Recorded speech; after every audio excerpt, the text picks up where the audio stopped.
we'll be doing questions based on finding critical numbers of a function. So the first question I have is f at x equals x raised to the power 4 over 5 multiplied by x minus 4 whole bracket squared. To start off, I'll just label these two terms as f and g. To find critical numbers, I need to find the derivative of the function. In this case, I know I have to apply two rules. And this is really important to understand what rules to apply when it comes to finding the derivatives. In this case, I have to apply a product rule, which is pretty obvious, and the second one would be a chain rule, specifically for the term g here. So in this case, according to the product rule, it says fg prime plus f prime g. So I keep my x raised to the power 4 over 5 the same way. But if I have to find the derivative for x minus 4 whole bracket squared, I will use the power rule at first. So I keep a big bracket in, put 2 into x minus 4. My base remains same. And then I find the derivative of the inside term that I had kept same just now, which will be 1. Because the derivative of 4 is a 0 and derivative of x is 1. Subtracting that, I get a 1. So here I'm done with my first term for the derivative. Moving on to the next term, I will here apply the power rule for x raised to the power 4 over 5. So I bring 4 over 5 down, multiplying it by x, and then subtracting 4 over 5 from 1, which gives me negative 1 over 5 as the answer. And then I keep my x minus 4 whole square, the g term, the same. Let me just write 0 here already. Now rather than multiplying each term with each, I prefer to factor it out as much as I can if I see any terms that are factorable. Number 1, I can see x minus 4 in both the cases which can be factored. So I take x minus 4 out. And the next thing I want to do is get rid of the fraction. Nobody likes fractions. Nobody wants to solve any sums, any problems using fractions. So that can be, so I can bring out 1 over 5 outside, and by x raised to the power negative 1 over 5, that will make me get rid of all this term over here, and also give me a constant of a 5x. So inside, what I'm left with is 5 into x. So you can even check it by if you multiply this whole term into 5x, it gives you x raised to the power 4 over 5 back. And then multiplying it by 2 because x minus 4 has already been out. Add that with 4 into x minus 4. Next up, I'm just gonna find the value of the big bracket outside. So I keep my factor terms outside the way they are and solve my inside brackets. That will give me 10x plus 4x minus 16. Now, which gives me x minus 4, 1 over 5, x raised to the power negative 1 over 5 again, 14x minus 16. Now I can multiply this back in the term because I've pretty much tried to simplify it as much as I could, and I did. So that would give me, oh, I forgot to put zeros, that's important.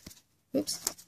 So that would give me 14x minus 16 into x minus 4 divided by 5, and then I'll put x raised to the power 1 over 5.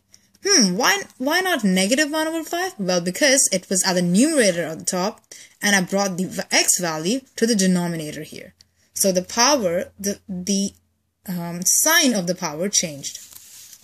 So pretty neat fact about having a 0 on the other side is that denominators usually get cancelled. So if I take this denominator up there, pretty much if I take the denominator up there, multiply by 0, I will get a 0 and I will be just left with a numerator, which ends up giving me, becomes 14x minus 16, x minus 4. Pretty neat, eh? Since finding the critical numbers is pretty much finding the value of x, we can see that there are two brackets. So that means I'll be getting two values for x. So if I look for this bracket, I would get x equals 16 over 14. And here, x would be equal to 4. I could simplify this and I could get 8 over 7. So my two critical values for this function is x equals 8 over 7 and x equals 4. So the next question we'll be looking at will be a trig function. Again, to find the critical numbers, we follow the same general idea. Find the derivative of the function given. I'm going to again name these two terms f and g. And before starting any trig function in general, what I do is draw my triangles out for the 45, 45 and 30 and 60 angles. It pretty much makes my life easier. I don't know if it suits for you or not, but I always draw my triangles out. So here, to find the derivative, we pretty much know that we have to use a difference rule here to find it. So for a 4 theta, I get a 4, and subtracting it from tan theta, the derivative of tan theta is secant square theta. We learned it in class, guys. So again, this will become 0 since I have to find the critical numbers. 4 minus secant square theta. I take 4 on the other side, gives me negative secant square theta on the other. I can cancel the two subtraction signs. So that pretty much what looks like it till now. To find a secant theta, I have to find square root of 4, which gives me a plus or minus 2. Now, since a secant theta is pretty much like 1 over cos theta, a reciprocal of cos theta, which can be plus or minus 2, I say it. Therefore, cos theta could be equal to plus or minus 1 over 2, the reciprocal. Now, since it's plus or minus half, I know I'll be covering the whole unit circle in general. I won't be looking at any specific quadrants to only find a positive half or to only find a negative half. I'll be covering all of it. So I'll be covering quadrant 1, 2, 3, 4, which is pretty much the all angles, sine, tan, and cosine. Then I go back to my special triangles that I drew before. Which value in this case would give me a cos if I put 1 over 2. Here, the only one that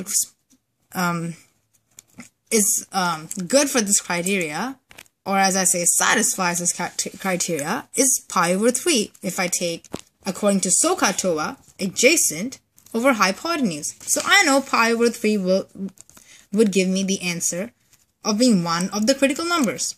So throughout the whole unit circle in all the quadrants, my critical values will be pi over 3, 2 pi over 3, 4 pi over 3, and 5 pi over 3.